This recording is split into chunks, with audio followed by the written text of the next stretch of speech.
So it's the usual, and Delana, I can't see the chat. So if there are questions and things, please interrupt me, and assume Joshua will appreciate the same. I think so. Just name in the chat and your pronouns and where you're zooming in from, and if appropriate, organization and school. I'll give folks a little bit more time to join us. And all right, what time is it? I'm gonna go to 30, give it 2 more minutes. How's everybody doing? Surviving the last 4 weeks of the election? We hope so. All right. Okay. We knew this was going to be a smaller crew this month, but we've got a lot of great information that we will be posting on our website and our YouTube channel. So let's see. Well, I'm going to just get going here so that we can make sure we have enough time for everything we've got going. So those of you here know our vision is making sure that every student, regardless of all of their diversity, all of their identities, graduates ready to lead their best life. And what we do, and this is Advocates Network is such an important part of it, is bring individuals, organizations together to ensure that all our public schools are welcoming and adequately, equitably, and sustainably funded. And so this is a place where we have had some fabulous conversations for about 3.5 years now. A lot of action has been taken, a lot of learning, and we're excited to have you here. Delana is going to put the link to the November sign up in the chat, so we can get ready for the next one. Our usual community commitments: move up, move back, make space, make sure that your voice is heard, but that others are heard as well. No one knows everything, but together we know a lot. And we always assume positive intent, but acknowledge that our words can have impact that need to be repaired. I'm going to take a minute here as well, while we're talking about community, to just say a word of appreciation and sadness around the loss of Paul Acker, who has been one of the most amazing advocates. He was one of our constant participants consistently. He gathered petitions, signatures, like I was amazing. He went to the zoo where he wasn't supposed to be, but they never could, they couldn't intimidate him. And so he would stay there and come to the office and hand in petitions and get more. A retired teacher and a really good soul. And I just wanted to make sure that we took a minute here to acknowledge him, because this space seems, it's just not quite the same without Paul. So thank you for that moment. And I don't know if anybody else knew him. I don't want to cut anybody off. But he's a good man. Okay, so just wanted to start off with a short period of listening to what folks are hearing as about the election as related to education in these previous few weeks, and are you hearing much of, and there's a lot of space being taken by national news, but just want to hear how folks are feeling, what they're hearing. So stop the share for a sec. Is it feeling quiet? I'll just say something. This is Jan. One of our school board members in District 11 asked at a work session if the board was willing to take a position against 131. I know that, is that the one? No, which one is the private schools and constitutional? That's 80, Amendment 80, 80. sorry, 80. And there were no takers. And it was really amazing how little the board members knew. One of them said, oh, we have lobbyists that are supposed to do that. We don't need to take positions and resolutions. Like dumb. Has nothing to do with the legislature, but they declined to take a position on it. And I think that's really sad because that's the one big thing on the election that might affect our public schools. And I was disappointed. That's D11. Yes. When we get to the end, let's talk, I'm gonna mention Public School Strong again, and it might just be, even though they probably won't do that resolution, it's worth prodding them to do it and getting public education supporters to gather together, get connected to Public School Strong. So it's a way to organize, but also to lift up the issue and make sure that it gives you it gives public school supporters the opportunity to explain the connection, because there is really, I get the sense it's a very low information year. Other than ranked choice voting, it's not seeing a ton on TV, but maybe that's because of what I watch or who I am. Other thoughts?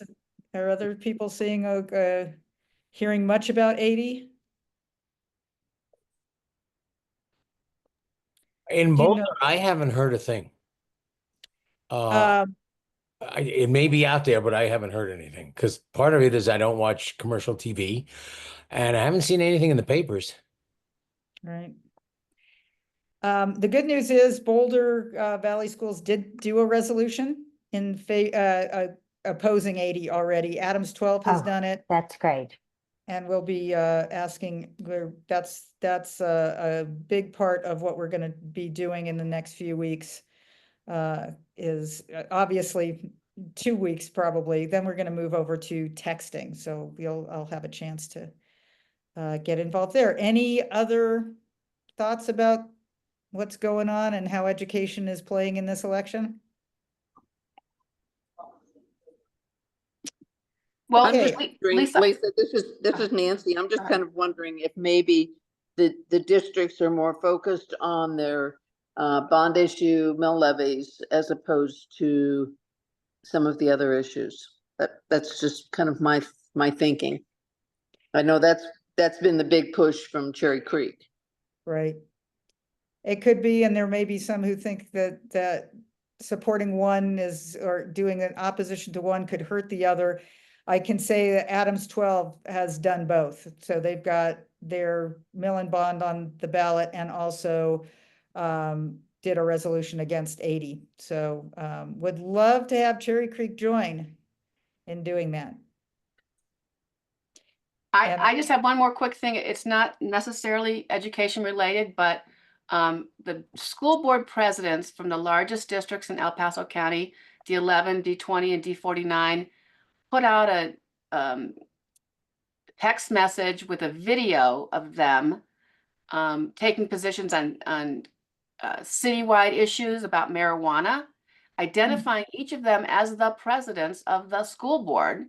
And they were contacted by Colorado Springs Safe Neighborhood Coalition, got them to make this video. And they say, oh, I'm speaking as myself after the fact, because they were interviewed by KOAA TV, and they say, oh, I'm only speaking as myself, not as the board. But I thought, you can identify yourself and talk about marijuana issues, but you can't even address anything that affects public school funding. So it's people are, pushing back on that. So that's just something else that's going on down here. Interesting. All right. If there's nothing else about the I would say the big you. issue up in Boulder is the subpay, which is now the lowest in the metro area. And there's a group of subs that are basically, I don't want to say striking, but they're picking what they call no sub days. And all the board came up with was, if you sub for 30 days, we'll give you $1,000 bonus. Wow. 30 days, so an additional $30 a day. Yeah. Wow. Well, those are the difficult choices that our boards have to make when they're trying to pay teachers versus, which is why we come together to try to figure out a way to not have such dire decisions had to be made by our school districts. Interesting. Well, I'm gonna move on here. The next, I don't know what that was. Let me stop the share. Stop the share. Let me try that again. I lost it. I knew this would happen. You don't happen to have it, do you, Delana? This is what I was talking about. Oh, there we go. Okay.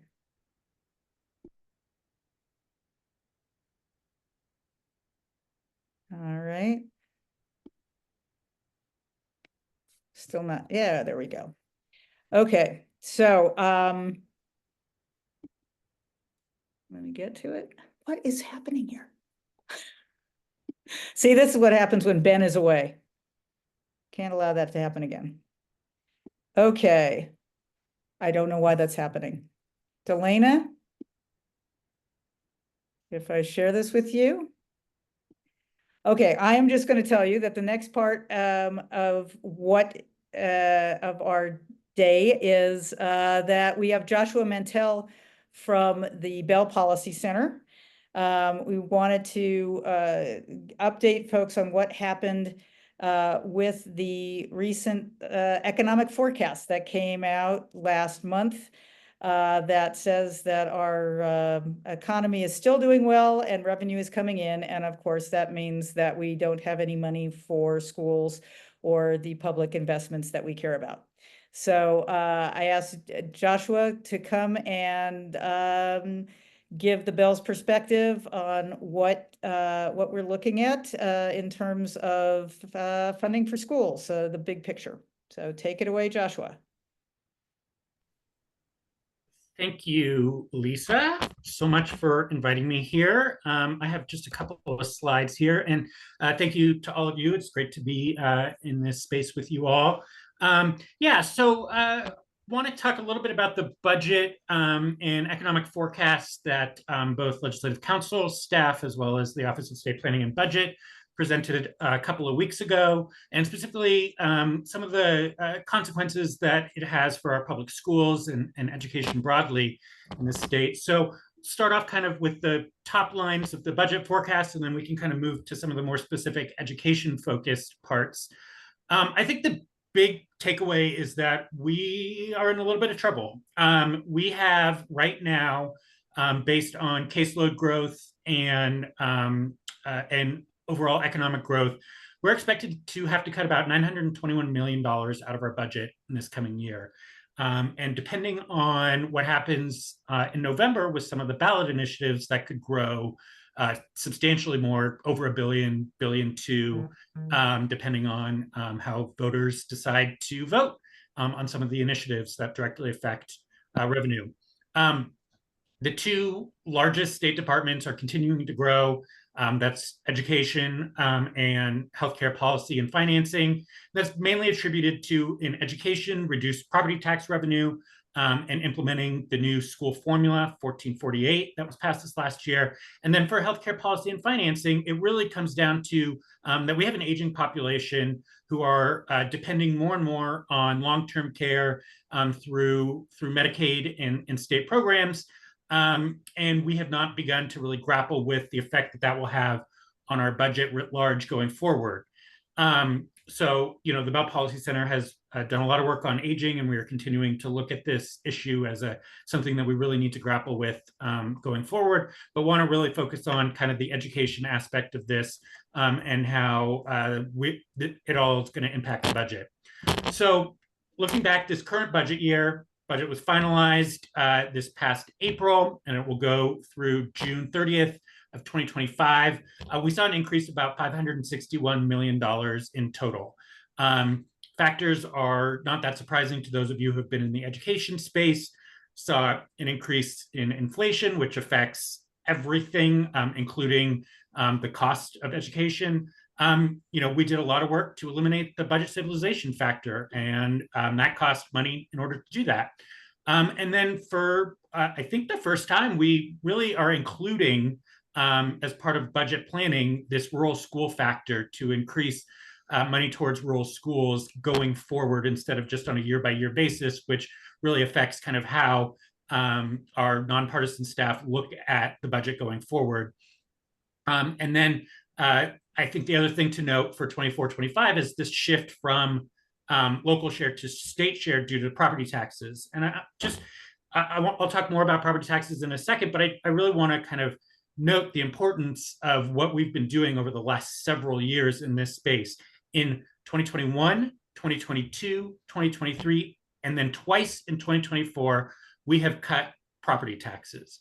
And as we all know, property taxes are a significant part of funding schools in our state. Property taxes are the main way that we fund our local school districts. And when that decreases, that puts more pressure on our state budget to fill those gaps where we otherwise would have had more local revenues to support our schools. And so cutting these property taxes, we can debate whether we did them right or wrong.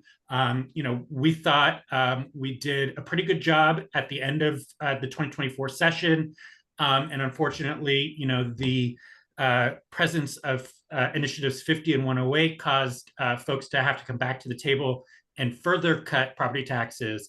But it really is putting a strain on education specifically, and then as it affects the state budget on many other parts of what we fund through the general fund. And so that has put a really big strain on a lot of the stuff that we care about. Looking forward to next year, it's projected to increase about $290 million for the total program. Most of that, all of that is coming from the reassessment of properties throughout the state, which will increase the local share of education funding. And that will be less than what would have been if we hadn't cut property taxes continuously, but still a significant increase for this next year. And there's another $95 million of increase that comes from the beginning of implementation of the new school finance formula, which will take place over a number of years going forward. But that first year will have a $95 million increase in implementation. So let's talk a little bit about the implementation and kind of where we are with 1448. So as part of the bill, of the legislation that passed, there were some triggers that were put in place which said that we would stop implementing this new equitable formula if certain benchmarks weren't met. So if our local share is less than inflation minus 2% in property assessment year, or decreased by at least 2% in non-assessment years. So basically, if we're seeing local revenues through property taxes decrease significantly, it will stop implementation of 1448. And then the other possible trigger on this is if income tax to the state education fund decreases by 5% or more, it would stop implementation. Basically, what that means is if we are in some kind of deep recession, where income tax revenue is declining significantly, which is how it goes to the state education fund. It's 1/3 of 1% of income tax revenue goes straight into the state education fund. So if income tax is reduced significantly, which is generally only during an economic downturn, it would shut off implementation of 1448.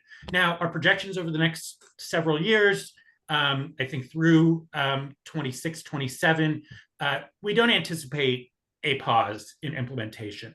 However, what I would say is if we see any kind of economic downturn over this time, we will likely have to pause implementation. We are kind of on this knife's edge, and a lot of that has to do with, again, the cuts to property taxes that we've seen really put us in kind of this perilous place for education funding. We put a new cap on school district revenue through the special session bill.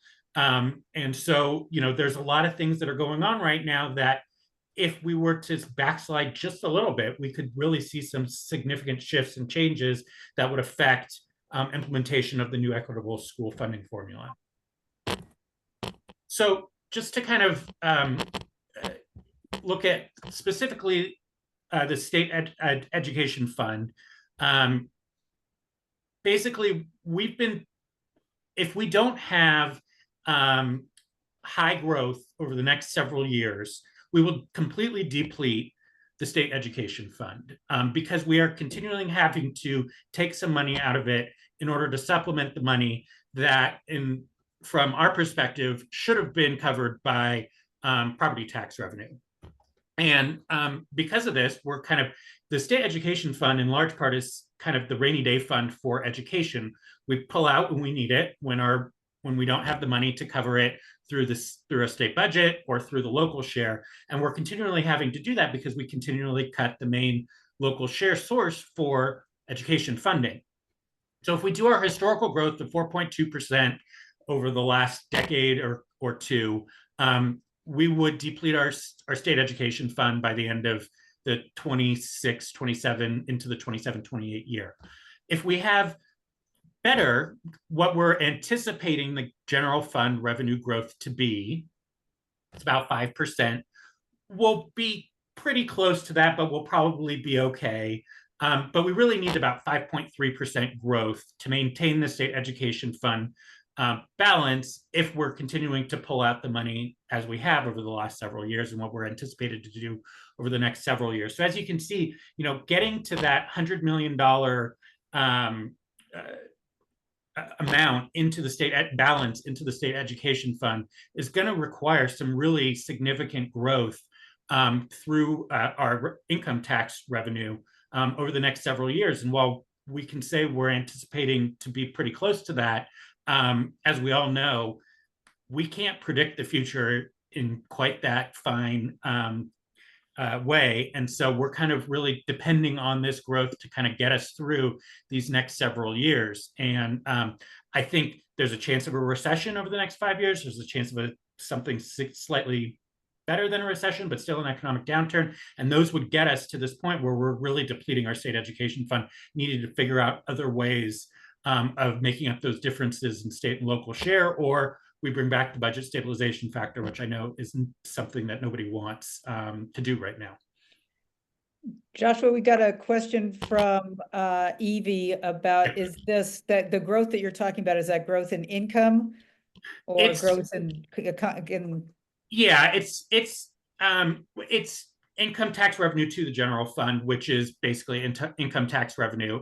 And because it's a static amount that goes in, it's a static percentage that goes into the state education fund every year. It really is the same as just the income tax revenue. So yeah, good question. Good clarifying question. Yeah, it's income tax. And the other question I had is this assuming, so to go back, 1448 was the School Finance Act rewrite. Yep. That was passed last year that increases funding for certain parts of for low income and English language learner. And it's going to cost, depending on, to make sure that no one loses, about $100 million a year. It's supposed to increase over the next 6 years.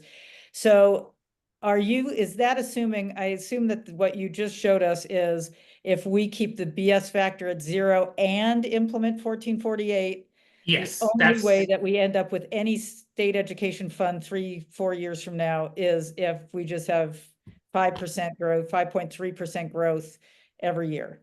Yeah, so this is all based on current law, which includes 1448 implementation, as well as keeping the BS factor at 0, since that is the current law that we're operating under. So yeah, so if we could stop implementing 1448, we can bring back the BS factor. None of those things seem like good ideas to me, but that would alleviate the state education fund problem, but bring back other problems that we would have to face into the future. Yeah. Thank you. So again, I want to reiterate that a lot of this we kind of did to cut property taxes. If we had kept the robust property tax growth that we were anticipating, we would have a lot of money for schools right now. There would be a lot of people who would be hurting with their property tax bills. And so we kind of tried to balance really carefully this education, the need to continually fund education and the other services that are reliant on property tax revenue, with the idea that there's a lot of people who really do need relief from increasing property tax rates. Now, I think we could have done something different. We could have saved some money and really targeted that relief better. That was not the deal that was in front of us. That was not the deal that the legislature agreed to. And so we're kind of in this position, but it really shifts the burden from local government and local school districts, who are really the ones who should be footing most of the bill of this, to the state and the state education fund to make up for these losses. And again, we have a lot of needs in the state, and we're looking at $921 million in cuts this next year. And so having the state take on more education is just a recipe to either cut other things or bring back the BS factor. And then the other thing that I think is important to mention that came out of the September economic forecast is, we passed the Healthy School Meals ballot initiative in 2022, where we raised taxes on those making over $300,000 a year and put that money to healthy school programs. Well, we're looking at, not surprisingly, another Tabor election where we're going to need to vote to retain that money again, or send it back to the wealthy. Similar to what we had to do after Proposition EE with the nicotine tax for universal pre-K, and what we're looking at in November next month, where we're going to be voting on Proposition JJ to keep the money from the sports betting, gambling for water projects. And so this is a constant battle as a result of Tabor that we're facing.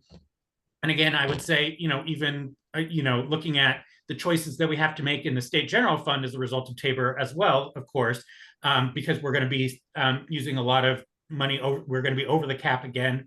We're projected over the entire economic forecast to be over the Tabor cap.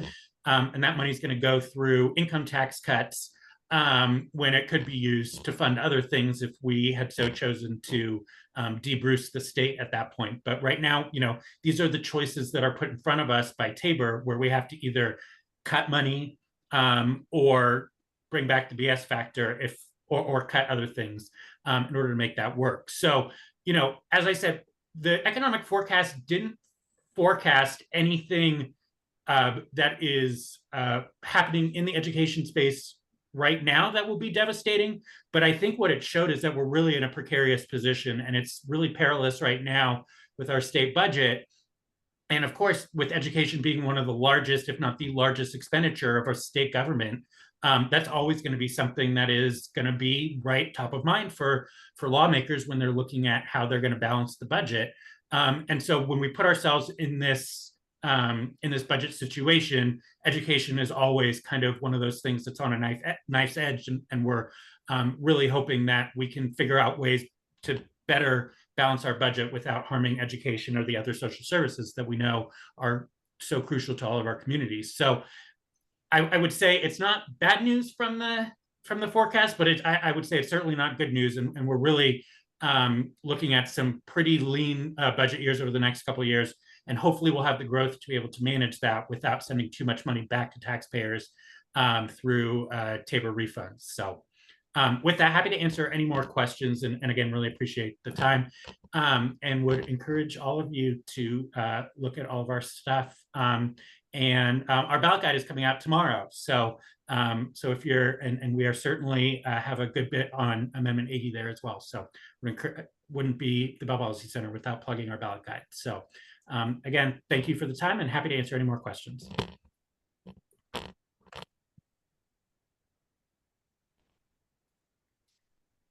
Well, I have a question. Can you talk about what, at the same time that we are in this budget crunch, we are still giving back, as you said, there'll be Tabor surplus. And we also have the child care tax credit, the caregiver tax credits.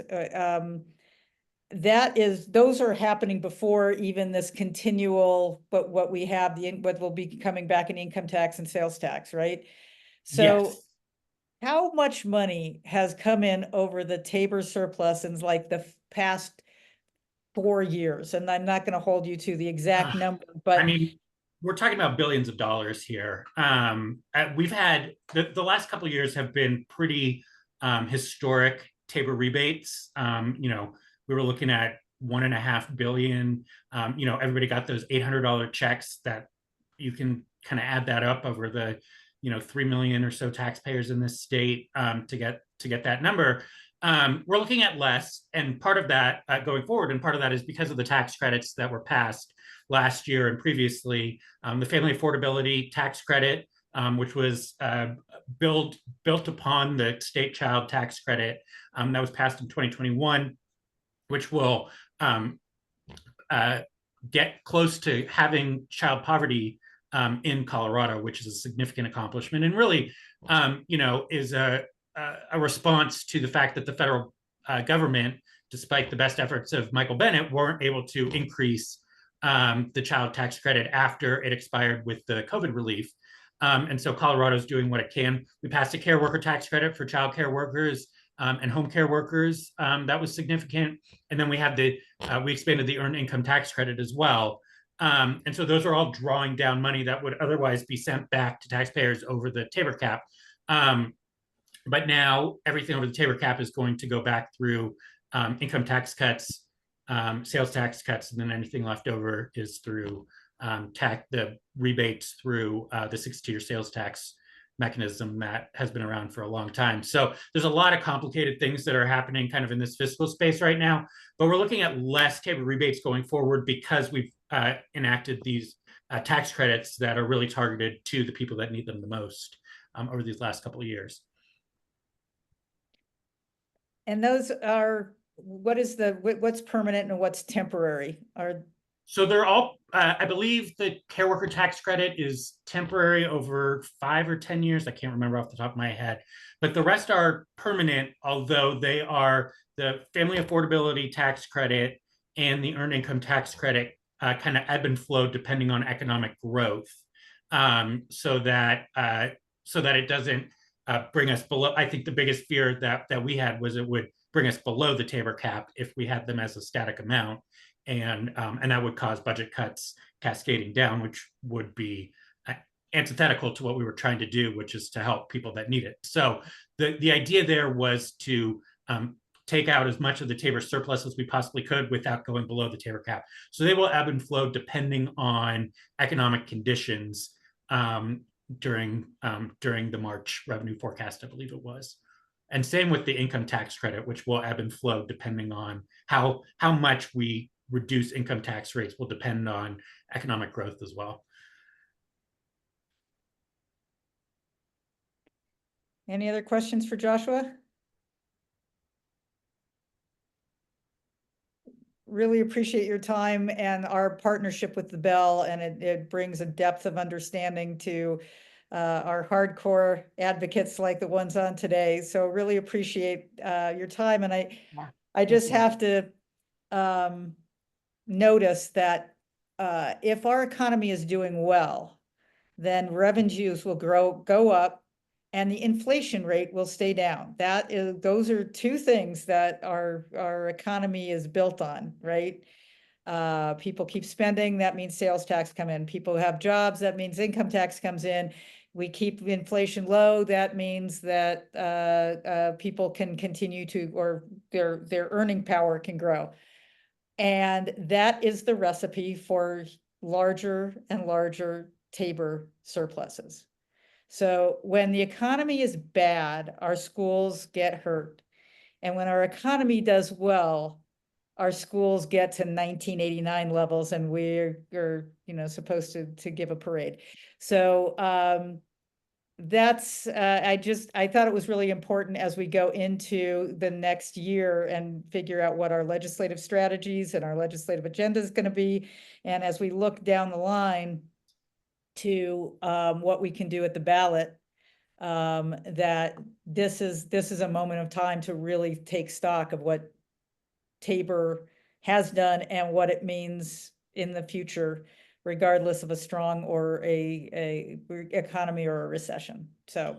And I would add to that, the main reason why we were able to eliminate the budget stabilization factor this past year is because of property tax growth. It's because the local share increased to a point where we were able to help it along with the state share. Without that property tax growth, we would not have been able to eliminate the BS factor. And so all of these things kind of come together to create this fiscal, we call it the fiscal knot, but all of these things interact with each other in a way that it's really hard to entangle. And so, as we think about taxes and fiscal issues, they do interact with education in a really profound way, to your point, Lisa. And so, we need to be looking at this in a very holistic way as we kind of go forward and think about what the best route forward for our public schools are. All right. Thank you, Joshua. We're going to move on to, we've done listen and learn, and now we're going to move on to the read portion.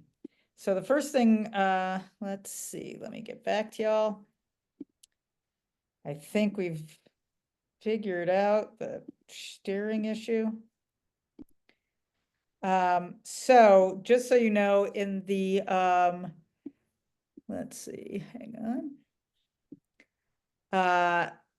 The ballot, the budget process, and Evie knows this well. The budget process is such that right now we are in October. So they get the forecast in September, and then the Joint Budget Committee staff starts figuring things out, as does the Office of State Planning and Budget. And on November 1st, the governor will unveil his budget, which will get very little press coverage, as other things will be happening in early November. But it's going to be really interesting to see what he does with this $920 million deficit that is the structural deficit that we have for the reasons that Joshua mentioned.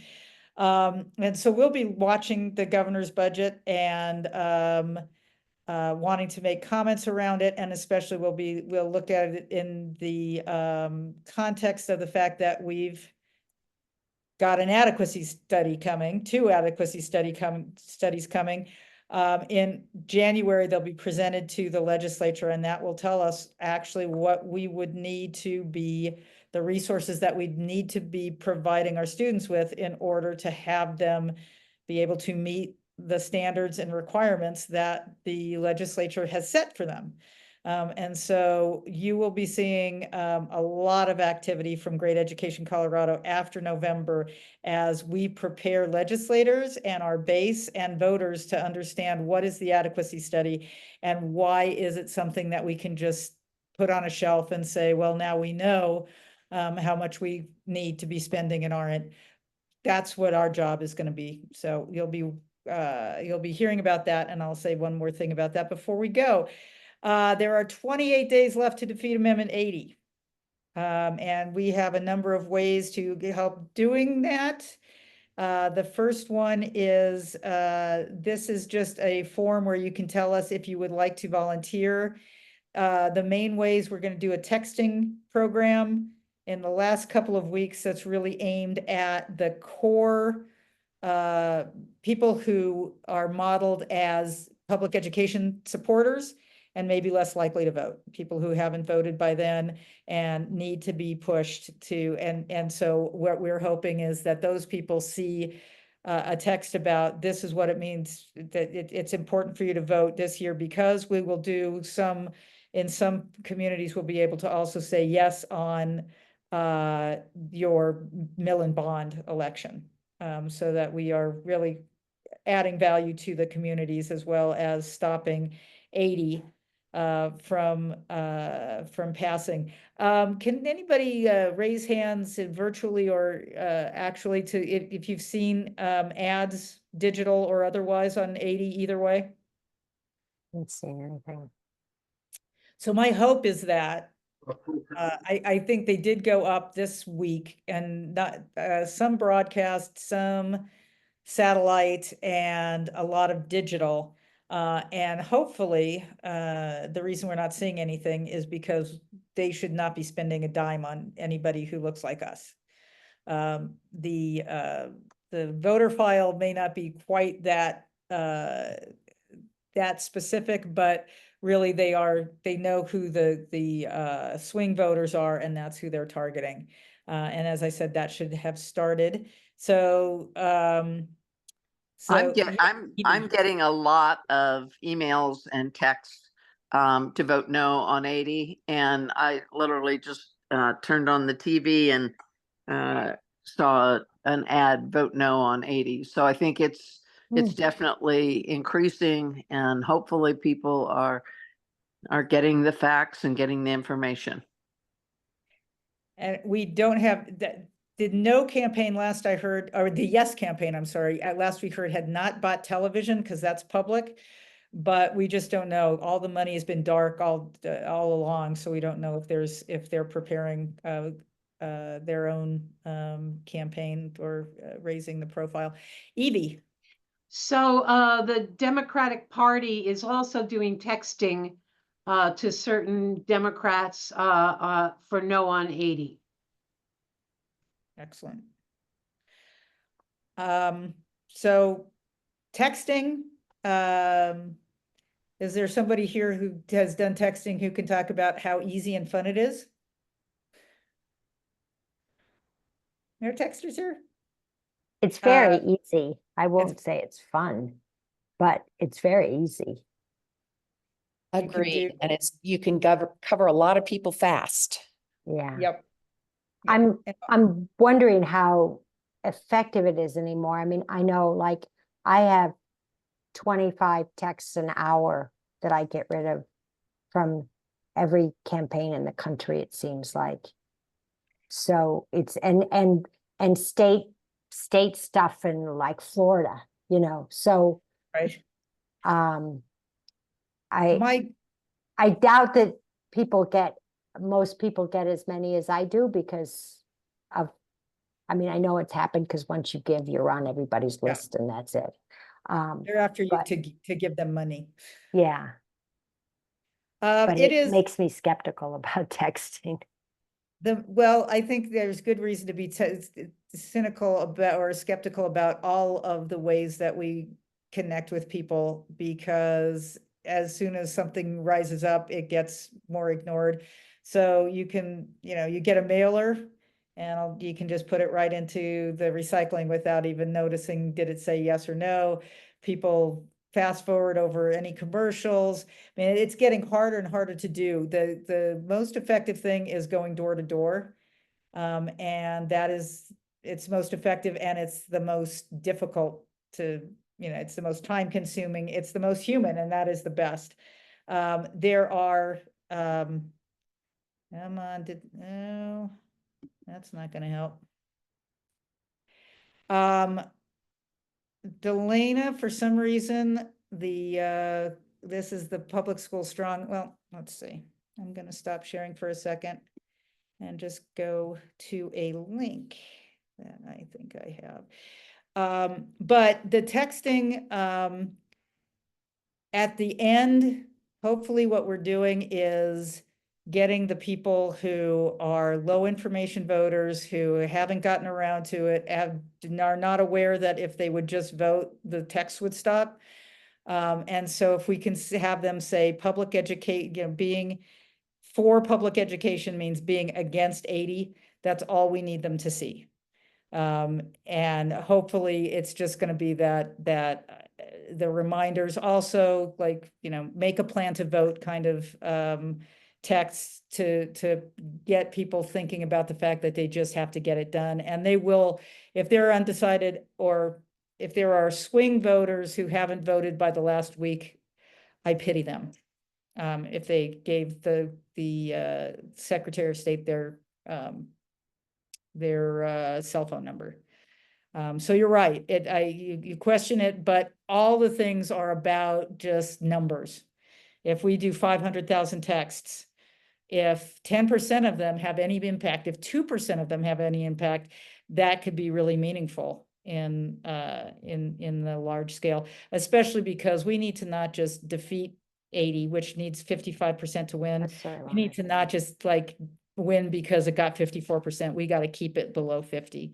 And so every vote there is really is really important. And people who are low information voters, that's the kind of thing where it's like, I don't know anything about this, I'm going to skip it. But maybe if they saw one thing about it, they'll go and fill in that no on no bubble. So the other way that you can get involved, and some of you already are, is through on a different works. Yeah.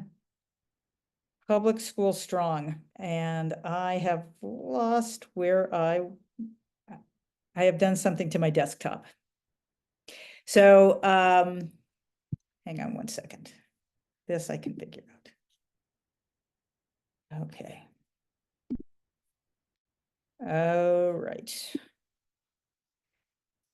Again. See, I'm waiting for Ben to come back.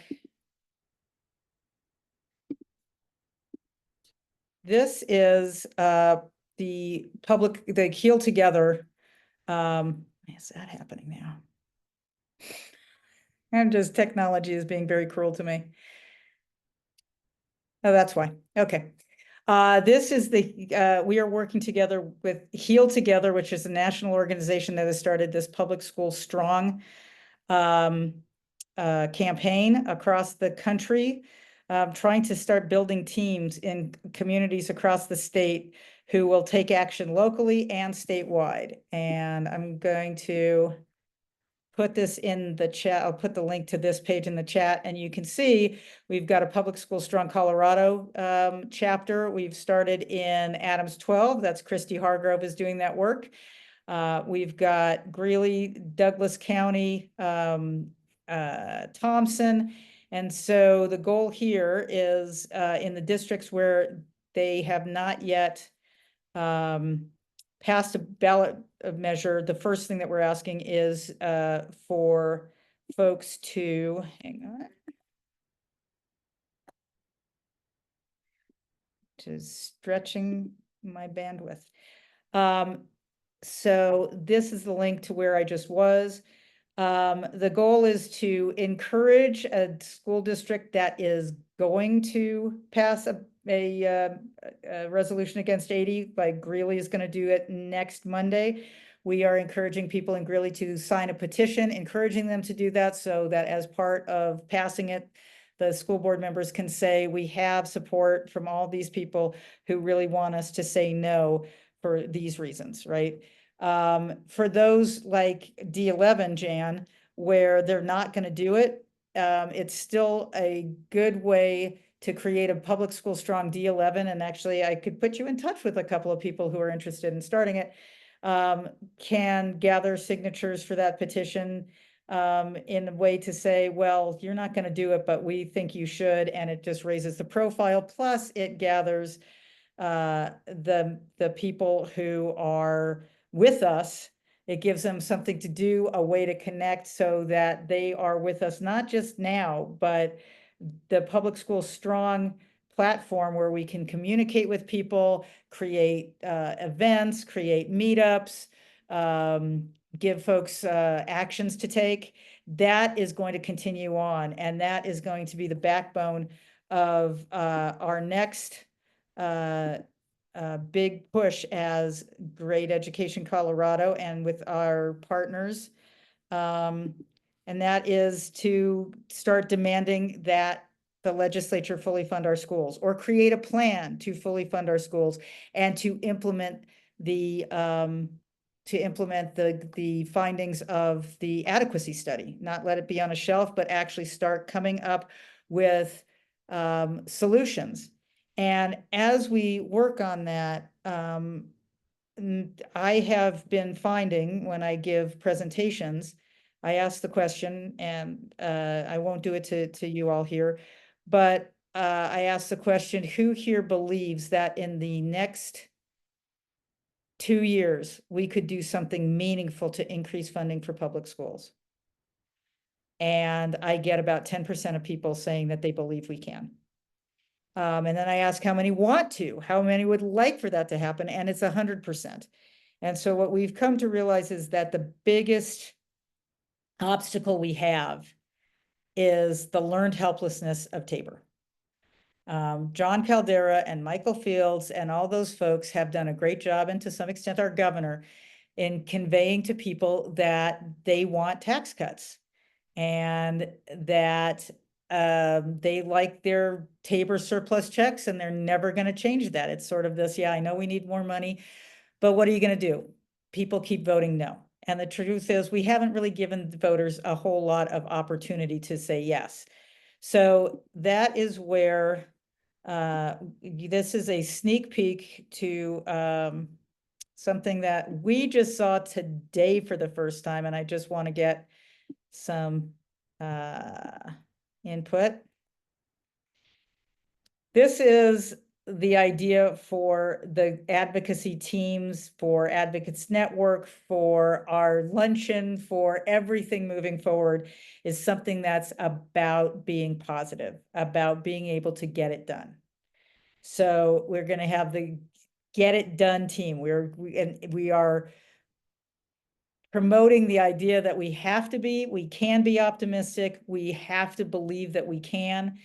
And so just, you guys are a good focus group. How do you feel about it? Do you think this is it something that feels like a rallying point that we can brand a lot of stuff around it and make sure that we keep getting across, we're just going to get it done. We can get it done. And we get to define it, but ultimately it is implementing the adequacy study and getting to our vision of a state where every student graduates ready to lead their best life. So, thoughts?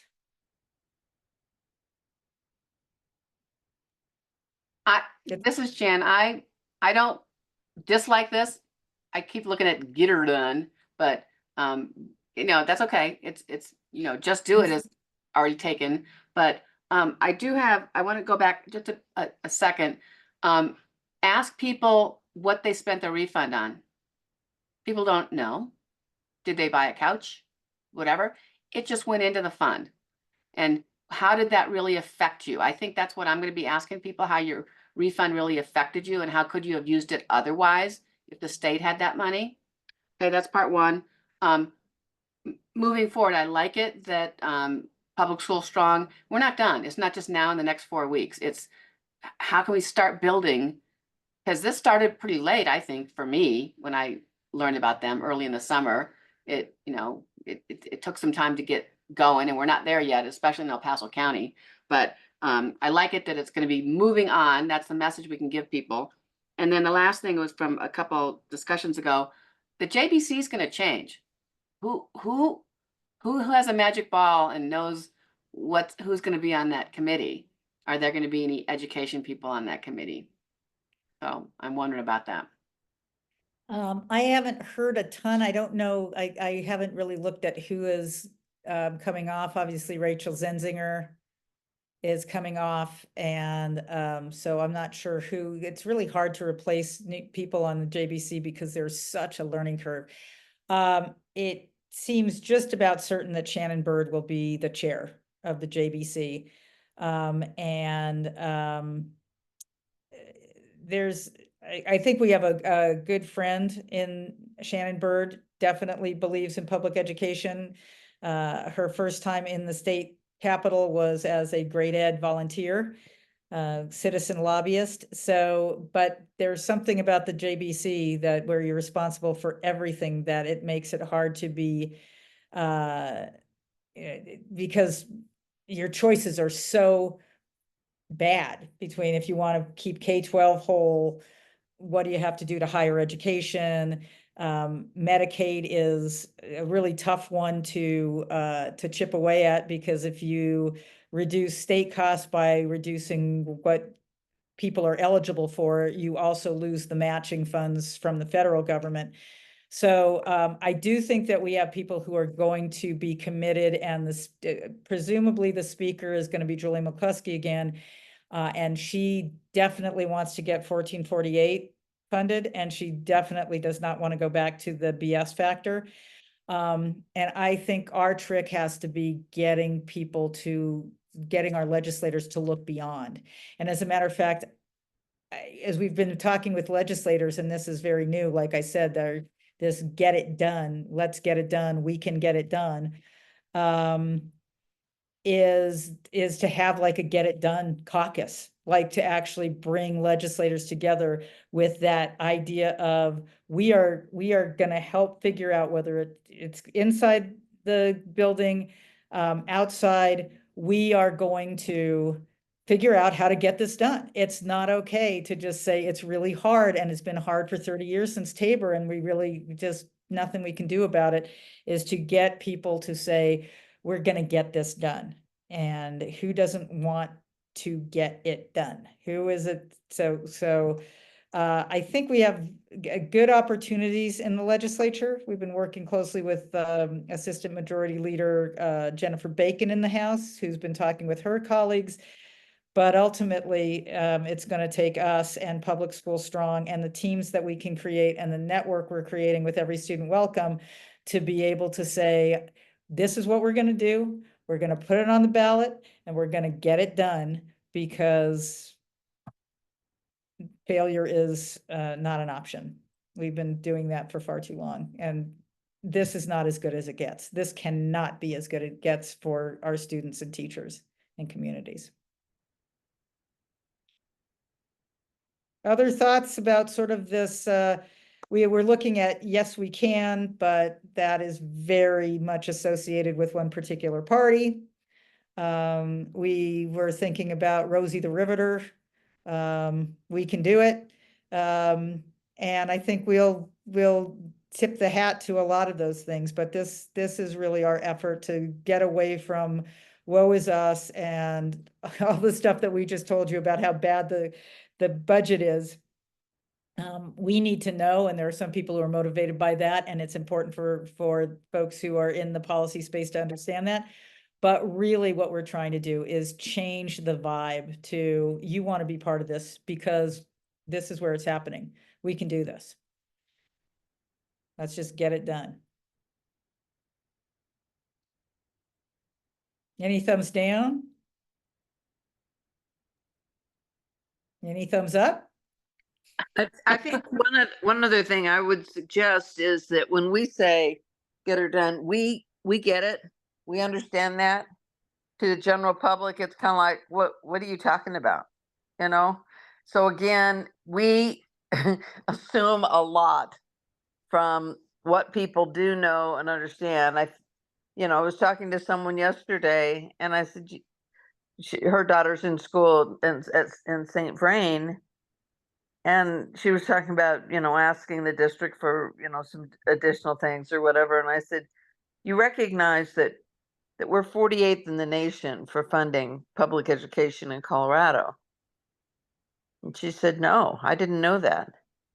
And this is a person who actually had been in the Department of Education. So, I mean, it was kind of like, oh my.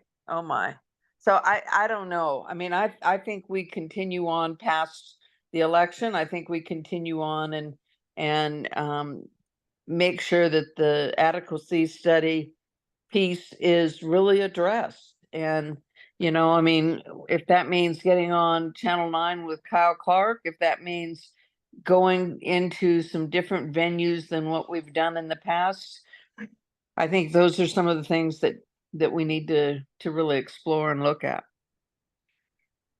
Totally agree, Nancy. And that's we're working with a communications consultant who is really focusing on our audiences, which includes young parents of young children, and to get into more of an activist stream of people. And so that's what, and that get it done, I was just completely separated from its context, and the whole context is going to be fully and fairly funded schools. We can get it done. Yeah. Class sizes, we can get it done. Pay teachers, it can be pay teachers a competitive wage and not be number 50. We can get that done. We can do this. So that's our goal. I think we need to also start looking at communicating via social media. Young parents and young voters, I don't think are hooked into commercial TV anymore. It's all social media. That's where they're getting their news. Yep. For the good or the bad. And we might as well, for this case, jump on the bandwagon because that's how we're going to influence people. That's right. And happily, our consultant is really focusing on that and has been thinking about what stops people from getting involved. And a lot of it is really busy. It's, information overload. And so we'll be working on that. But the main point here is that everything that we do has to give the vibe that this is doable. I refer to it as the polar bear problem, which is when I see somebody showing me melting ice caps with a polar bear that is drifting away, I shut down. It's like, I know, I'm, driving a hybrid, I'm doing what I can, but I can't just look at that because there's nothing I can do about it. And, that's my instinct. I try not to, I try to fight that instinct and think I got to do more. But that's why I think we have to just make this, it's a manageable problem. It's a man-made problem. That man is Doug Bruce. And we can fix it. I mean, people can do this. And that's, I think, one of the biggest obstacles that I see is, like I said, when I'm talking to people who completely agree with us about the importance of full and fair funding schools, just don't think it's possible anymore. And that's the first barrier that we have to overcome. I would encourage all of you to use that link. You don't have to become the manager of your chapter, but we have our person, Anna Mercado, who a lot of you have seen on, on the Public School Strong Advocates Network. She is working with people to figure out how do you create a petition. Boulder doesn't need to do that. Evie, Dawn already has one. You may already be on Public School Strong, I hope. Jan, if you sign up and say, join, you may have already joined Colorado, but to let Anna know, yeah, I would do a D11 and work with some people to do a D11. We've got 4 people now who would be interested in getting this started in D11. So let's get that going. Whether it gives you 4 weeks that you can be ripping at the school board for not doing it, but it's just a concrete thing that can bring people together. And then after that, Public School Strong will be informed about, let's do it. Let's get it done. So we are over time. I appreciate all of you folks. We will gather in November with results and both looking backwards and looking forwards to hopefully looking back at our tremendous victory at keeping 80 under 50 and looking forward to making sure that we use the existence of the adequacy study as our leverage point to change the perspective of people and start understanding that it can be done. It has to be done. Let's just get it done. So thank you all. And we can end recording. Thanks, Jerry. Thanks all. Good to see Thanks, faces. Lisa. Good to see you. When you